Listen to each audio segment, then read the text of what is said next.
बिस्मिल्लाहिर्रहमानिर्रहीम। रब्बे ज़िदनी इल्मा।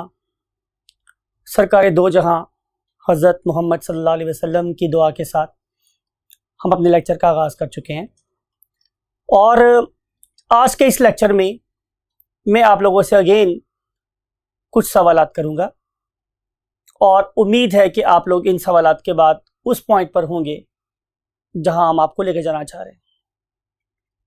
पहला पॉइंट किया स्टूडेंट्स के can you name perhaps the most simplest form of life, या मैं आप लोगों से किसी ऐसे ऑर्गेनिज्म की बात पूछूं जो मेरी बॉडी के अंदर तो लिविंग हो लेकिन जो ही वो मेरी बॉडी में से बाहर निकले वो ऐसा बिहेव करे जैसे कि अब वो जिंदा नहीं है, राइट? या मैं किसी ऐसी फॉर्म ऑफ लाइफ के बारे में आप लोगों से पूछूं जिसके पास किसी किस्म का कोई सेलुलर कंपोनेंट नहीं है, yet it has the ability to dictate our metabolism, right? बिल्कुल सही पहुंचे आप। मेरा भी यही तवक्को थी आप लोगों से कि आप कहेंगे yes sir these are viruses, और इस पर्पस के लिए हम आप लोगों को लेकर जा रहे हैं किस पर? डायनामिक वॉल पर।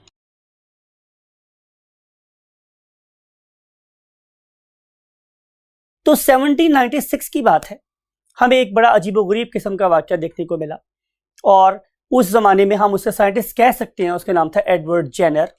उस पर्टिकुलर साइंटिस्ट के दौर में एक डिजीज़ अपने फुल स्विंग पर थी, पूरे उरूज पर थी, और उसका नाम था स्टूडेंट्स व्हाट? Small pox. अब इंपॉर्टेंट बात यह है कि स्मॉल पॉक्स अफेक्ट कर रही थी ह्यूमंस को, तो कॉपॉक्स अफेक्ट कर रही थी गाय वगैरह को। बहुत से लोग स्मॉल पॉक्स की अटैक्स की वजह से इस दारे फानी से कूच फरमा रहे थे।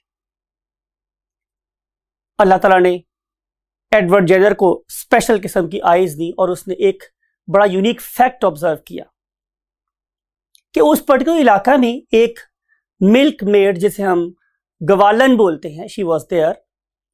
उसने देखा कि सब लोगों को affect you can say small pox का इन्फेक्शन हो रहा है, लेकिन इस गवालन को स्मॉल पॉक्स नहीं हो रही। सो ही वेंट देयर, उसने ऑब्जर्व किया कि इस पर्टिकुलर गवालन के हाथ पे एक छोटा सा जख्म है, लेकिन वो जख्म, वो लीजन किसका नहीं था? स्मॉल पॉक्स का नहीं था। उसे सोचना शुरू किया कि आखिर इस पर्टिकुलर गवालन को स्मॉल पॉक्स क्यों नहीं हो रही। He was of the view कि शायद ये जो कॉजेटिव एजेंट है गाय का और इंसान का मिलता जुलता है मगर एक जैसा नहीं है। तो शायद ऐसा हो सकता है कि गाय का जो डिजीज कॉजिंग एजेंट है वो इस जख्म के थ्रू उस गवालन की बॉडी में चला गया और उसने उसके अंदर एक दिफाई निज़ाम पैदा कर दिया। ये वाला वायरस उस गवालन की बॉडी में चला गया और उसने उसके अंदर एक दिफाई निज़ाम को स्टार्ट कर दिया। फिर जब ह्यूमन स्मॉल पॉक्स के वायरसेस उसकी बॉडी में गए तो उन्होंने उनको फाइट किया और फाइट करने के बाद इस पर्टिकुलर गवालन को स्मॉल पॉक्स होने से बचा लिया। लेकिन you know very well students कि साइंस सिर्फ किस्से कहानियों पे बिलीव नहीं करती। Science always demands what? Proof. इस पर्पस के लिए उसे एक अदद वॉलंटियर की जरूरत थी। उस दौर में भी अजीम लोग प्रेजेंट थे। वहां पे एक खातून थी, उसने अपने 12 साल के बच्चे को पेश किया कि अगर आपकी ये थ्योरी ठीक है तो लेट्स टेस्ट इट। वैसे भी तो इतने लोग दारे फनी से चले जा रहे हैं और अगर एक शख्स इंसानियत के नाम पे कुर्बान हो गया तो नो प्रॉब्लम एट ऑल। उसने अपनी थ्योरी को टेस्ट करने के लिए कॉपॉक्स के वूंड में से वायरसेस कलेक्ट किए और कलेक्ट करने के बाद उसे उस 12 साल के बच्चे को इंजेक्शन की फॉर्म में लगा दिया। देन वो अपनी थ्योरी पे काम कर रहा था कि मैं इस वायरस को उसकी बॉडी में जाके काम करने देता हूं और इस पर्टिकुलर बच्चे के दिफाई निजाम को ट्रिगर होने देता हूं। After few days, may be 2 or 3 weeks, उस ऑर्गेनिज्म, उस पर्टिकुलर बच्चे को एक बहुत ही मुश्किल फेज से गुजरना था और वो फेज ये थी कि अब उसकी बॉडी में स्मॉल पॉक्स के वायरसेस इंजेक्ट करने थे जो उसकी जान भी ले सकते थे। बहरहाल उस पर्टिकुलर एडवर्ड जेनर ने इस बच्चे की बॉडी में ह्यूमन स्मॉल पॉक्स के वायरस इंजेक्ट कर दिए। वक्त गुजरता गया, लेकिन इस बच्चे को स्मॉल पॉक्स नहीं हुई। सो जो उसका थ्योरी थी, उसका एक आइडिया था, it was turning into a reality, उससे एक रियलिटी बन गई। अब क्या हम सिर्फ एक बच्चे के साथ ये प्रोसेस होता हुआ देख के कंक्लूड कर ले कि जनाब अगर स्मॉल कॉपॉक्स के वायरस लगाओगे और उसके बाद स्मॉल पॉक्स के वायरस लगाओगे तो क्योर हो जाएगा? तो again answer is no. Science always believe in repeated results. हमें बार बार रिजल्ट्स को रिप्रोड्यूस करना होता है, तब हम जाके किसी थ्योरी या लॉ पे पहुंचते हैं। उसके बाद एडवर्ड जेनर ने 23 और लोगों के साथ ऐसा ही किया। वो इन सब लोगों को स्मॉल पॉक्स के वायरसेस इंजेक्ट करता, जो बेसिकली इनइफेक्टिव हो जाते due to already existing immune system और defence system in the body. तो ये एक बड़ी इंटरेस्टिंग स्टोरी थी जिसके थ्रू हम लोगों ने देखा कि एक टर्म इंट्रोड्यूस हुई बाद में जिसका नाम था वैक्सीनेशन। उन पर्टिकुलर लोगों में की लैंग्वेज में, जैसे हम लैटिन लैंग्वेज बोलते हैं, उसमें वैका का मतलब VACCA का मतलब, वैका का मतलब होता है काउ। तो सबसे पहले चूंकि हम लोगों ने लोगों को वैक्सीन करने के लिए, लोगों को बीमारियों से बचाने के लिए गाय को इस्तेमाल किया था, तो उसी टर्म को हम आज तक यूज कर रहे हैं to salute the contribution of Edward Jenner, right. अब हम इस पर्टिकुलर लेक्चर को स्टडी करने के लिए मूव करते हैं व्हाइट बोर्ड पर। तो एज यूजुअल मैं आप लोगों के लर्निंग ऑब्जेक्टिव्स बता रहा हूं, मींस कि आप लोगों को by the end of lecture क्या क्या पता होना चाहिए। तो आंसर इसके हम ऑलरेडी डिस्कस कर चुके हैं इंट्रोडक्शन में, what about the history of what viruses और वायरल डिजीजेस। अब हम जो पढ़ने वाले हैं स्टूडेंट्स वो ये है कि what are the basically meanings of viruses. So we want to start with this point, that is the meanings of virus. तो स्टूडेंट्स ये बड़ी सिंपल सी बात है, लेकिन इस पर्टिकुलर वर्ड मीन, मैं वायरस की बात कर रहा हूं, इसका नाम वायरस कैसे पड़ा हम इसको भी थोड़ा ठहर के डिस्कस करेंगे। लेकिन फिलहाल आप लोगों ने इतना याद रखना है कि ये एक लैटिन वर्ड है और इस लैटिन वर्ड का मतलब होता है पॉइजन और जहर, पॉइजन या जहर। इंपॉर्टेंट बात यह है कि जब ये वर्ड इनको असाइन किया गया स्टूडेंट्स, तो उस पर्टिकुलर टाइम पे हम वायरसेस के बारे में कुछ भी नहीं जानते थे। हमारा ये ख्याल था कि ये तो सिर्फ एक केमिकल है जो किसी भी ऑर्गेनिज्म से जिंदगी छीन सकता है, तो लिहाजा हमने इसे वायरस का नाम दिया। मैं फिर दोबारा रीइंफोर्स कर रहा हूं आप लोगों के लिए कि उस वक्त हम इसे सिर्फ एक केमिकल कंसिडर करते थे और हम उसे एक लिविंग एंटिटी कंसिडर नहीं करते थे। उसकी लॉजिकल ग्राउंड्स आप लोगों से हम थोड़ी देर बाद में डिस्कस करेंगे। अगली बात स्टूडेंट्स ये है कि मैंने एक वर्ड आप लोगों के लिए लिखा है क्रोनोलॉजिकल ऑर्डर, यानी कि हम लोग आहिस्ता आहिस्ता मॉडर्न टाइम की तरफ मूव करेंगे। तो हम देखेंगे कि सबसे पहले कौन सा काम हुआ, 1884 में हमने क्या रिड्यूस किया, फिर 1892 में हमारी क्या फाइंडिंग हुई, फिर 1822 में हम लोगों ने क्या अंडरस्टैंड किया, और उसके बाद इवेंचुअली जिस मकाम पे हम आज खड़े हैं वहां तक पहुंचने में किन किन साइंटिस्ट ने हमारी हेल्प की है। सो 1796 के बाद अब हम डायरेक्टली आ रहे हैं 1884 पे। तकरीबन स्टूडेंट्स 100 साल गुजर गए हैं। इन 100 सालों में लोगों को वायरल डिजीजेस और वायरस के बारे में कुछ खास इंफॉर्मेशन नहीं मिली, लेकिन 1884 में एक साइंटिस्ट थे स्टूडेंट्स, आप लोगों की दोबारा से यहां पॉइंट आउट कर रहा हूं, we are here somewhere here now, कि 1884 में एक साइंटिस्ट थे, उनका नाम था चार्ल्स चैम्बरलैंड। चार्ल्स और चार्ल्स भी बहुत से लोग बोलते हैं, चैम्बरलैंड। इस पर्टिकुलर साइंटिस्ट ने हमें किसके बारे में बताया, वायरसेस के बारे में बताया कि ये जो ऑर्गेनिजम्स है they are definitely smaller than the bacteria. ऐसा उन्होंने क्यों कहा? बिकॉज कि वो एक खास किस्म के फिल्टर यूज करते थे जिन्हें हम लोग चैम्बरलैंड फिल्टर के नाम से जानते हैं।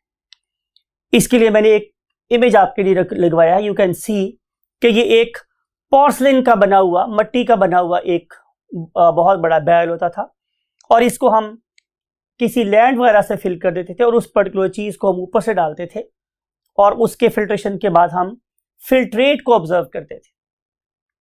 अब आमतौर पर स्टूडेंट्स ये होता था उस दौर में कि उस वक्त की नोन सबसे छोटी फॉर्म ऑफ लाइफ थी बैक्टीरिया, वो उस पर्टिकुलर फिल्टर में से बाहर नहीं आती थी।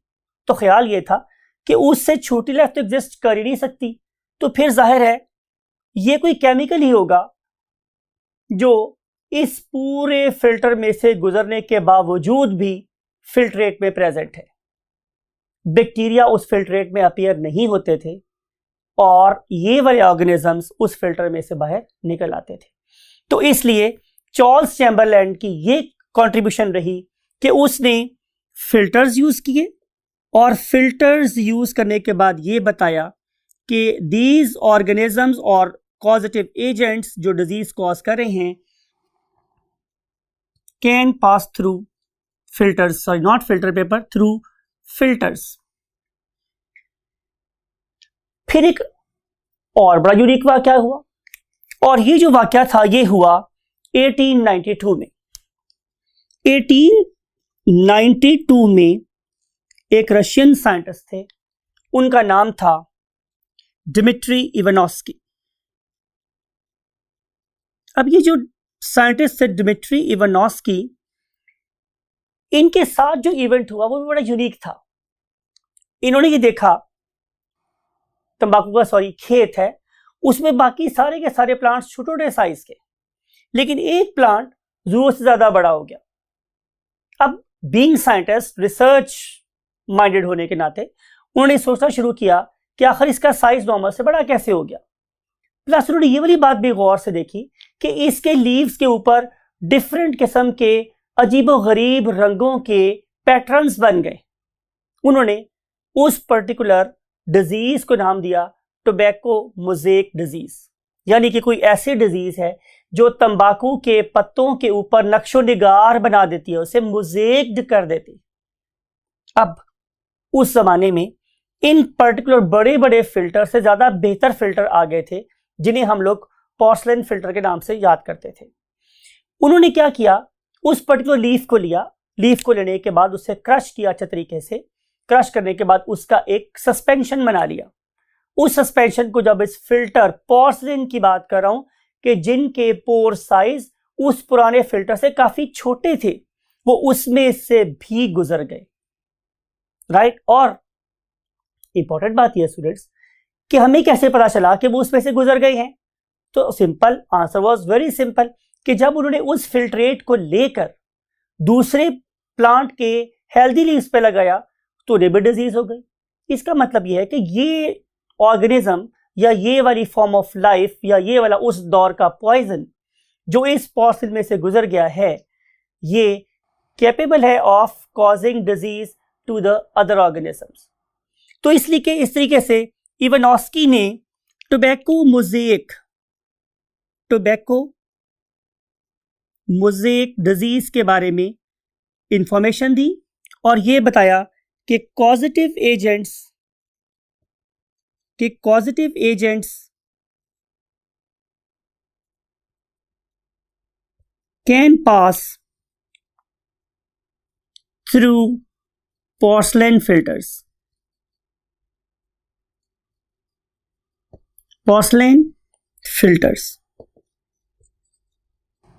इन्हीं के हम जमाना, राइट, एक और पेयर ऑफ साइंटिस्ट था जिन्हें हम लोग जानते हैं कि one of them was Louis Pasteur, और इसका जो ईरा है वो है 1822 से लेकर 1895 तक। और आपको ये बात शायद याद होगी, आपने पढ़ रखी होगी कि Louis Pasteur was the scientist who was awarded with Nobel prize, और इस नोबेल प्राइज में डेफिनेटली उनका जो कंट्रीब्यूशन है टुवर्ड्स माइक्रोबायोलॉजी ये बहुत ज़्यादा है। और उसके नीचे जो आपको साइंटिस्ट लिखे हुए नजर आ रहे हैं, दैट वाज रॉबर्ट कॉच। और ये जो रॉबर्ट कॉच साइंटिस्ट है, again he has a very great contribution in microbiology. और नेक्स्ट चैप्टर में हम लोग ये देखेंगे कि रॉबर्ट कॉच ने ही हम लोगों को एक बहुत इंपॉर्टेंट थ्योरी दी जिसे हम जर्म थ्योरी ऑफ डिजीजेस कहते हैं। तो इन दोनों साइंटिस्ट ने भी वायरोलॉजी के ऊपर और माइक्रोबायोलॉजी के ऊपर बहुत ज़्यादा काम किया। हम डिस्कस कर चुके हैं contribution of Louis Pasteur and Robert Koch. अब हम डिस्कस ये करने वाले हैं कि आखिर उन्होंने अपने इस लंबे तहकीकाती दौर में जो ऑब्जर्वेशंस की, उसके बाद उन्होंने कंक्लूड क्या किया। सो हम ऐसा ही करते डायरेक्टली कि हम 1822 से लेकर और 1910 तक का जो इरा है, जो दौर है, जो पीरियड है, उसमें इन साइंटिस्ट की कंक्लूजन को स्टडी कर रहे हैं। उन्होंने ये बोला कि नंबर 1 कि बहुत सी ऐसे डिसऑर्डर्स हैं, डिजीजेस हैं कि जिनका ताल्लुक किसके साथ है? जाहिर है किसी जर्म के साथ है। और ये जर्म क्या हो सकता है? जाहिर है या तो ये वायरस होगा और या फिर ये बैक्टीरिया होगा। उन्होंने फर्दर ये बात भी बताई कि ये दोनों के दोनों जो माइक्रोस्कोपिक ऑर्गेनिज्म हैं, उनसे प्रोड्यूस होने वाली diseases they can be very fatal, वो बड़ी जानलेवा साबित हो सकती हैं और उसकी वजह से ऑर्गेनिजम्स की डेथ भी हो सकती है। इसको ही हम लोगों ने क्या बोला था? Germ theory of diseases. और इस पर्पस के लिए उन्होंने हमें 2 एग्जांपल्स बताई, जिनमें से एक का नाम था स्टूडेंट्स क्या? Foot mouth disease. Foot mouth disease. और ये फुट माउथ डिजीज 1898 में डिस्कवर हुई। सिमिलरली उन्होंने एक और डिजीज के बारे में हमें बताया जिसका नाम था येलो फीवर। और ये डिजीज येलो फीवर 1910 में डिस्कवर हुई। राइट? अब हम मूव करेंगे, उन डिजीजेस के बारे में कुछ पढ़ेंगे जिनके बारे में आज हम जानते हैं, mean current known viral diseases. So latest और known viral diseases.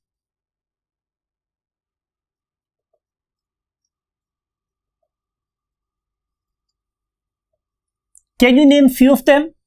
बिल्कुल ठीक आपने बोला, कॉमन कोल्ड। ये परहैप्स एक वो वाला डिसऑर्डर है जिससे ऑलमोस्ट हर पाकिस्तानी जिंदगी में जरूर गुजरा होगा, जिसे हम नजला जुकाम आमतौर पे बोल रहे हैं, नजला या जुकाम। ठीक है।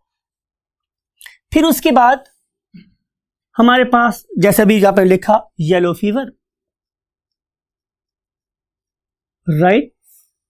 फिर हम एक नाम और लिख सकते हैं, वो क्या है स्टूडेंट्स? हेपेटाइटिस। आज के दौर की एक बहुत ही फेमस डिजीज है हेपेटाइटिस। और आपको पता है इसकी डिफरेंट टाइप्स हैं, hepatitis A, B, C, D वगैरह।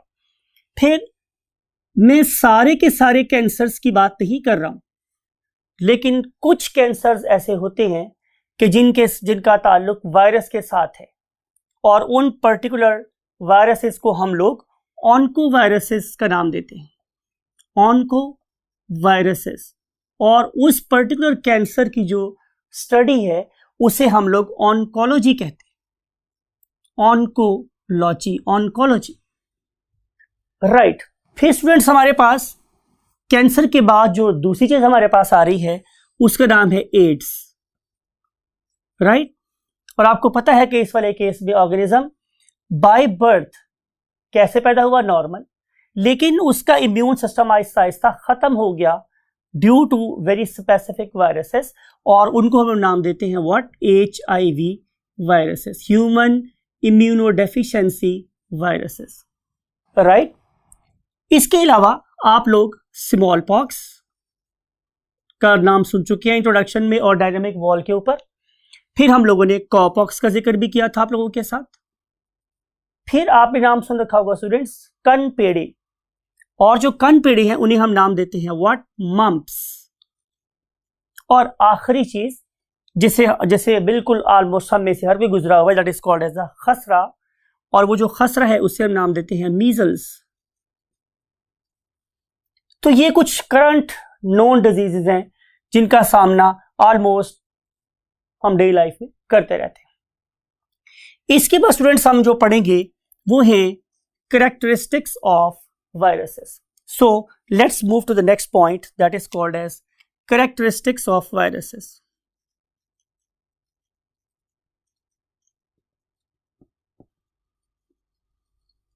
Characteristics of viruses. मैं फिर वही बात आपसे करूंगा कि यहां तक पहुंचने के लिए हमें बहुत सारी रिसर्च और तहकीक का सहारा लेना पड़ा है, और आज हम जिस नॉलेज के प्लेटफॉर्म पर खड़े हैं वो इंफॉर्मेशन हमें क्या बता रही है। नंबर 1 कि viruses are the simplest organisms. ये बहुत ही सिंपलेस्ट किस्म के ऑर्गेनिजम्स हैं।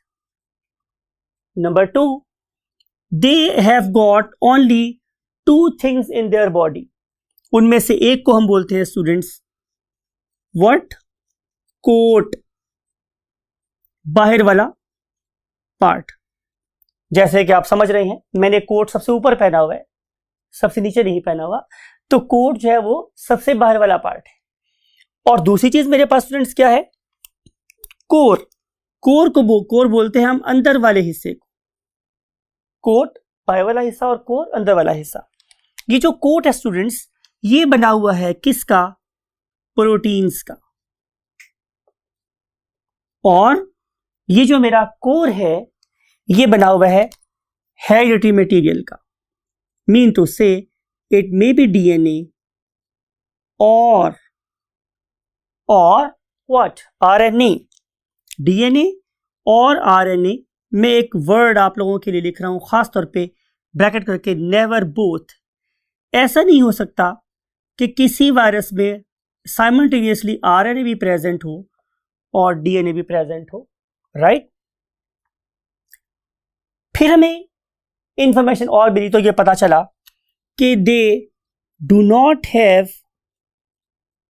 Have cytoplasm and other cellular organelles. Other cellular organelles.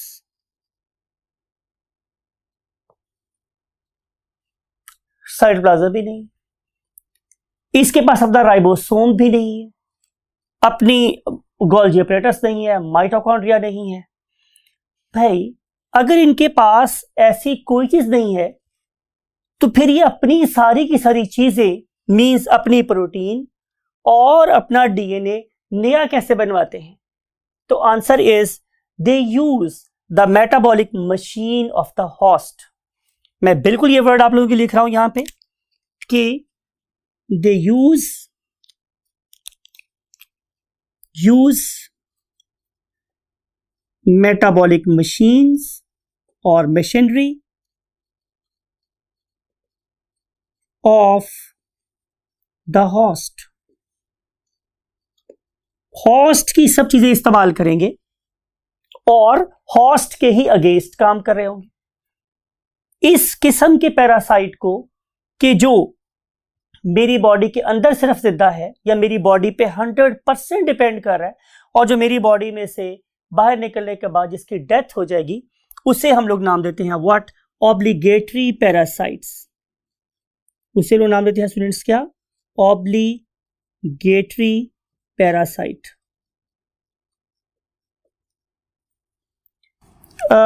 Now we want to move to the next chamber of the board, और हम देखेंगे स्टूडेंट्स कि हमारे पास वायरसेस की टाइप्स कितनी।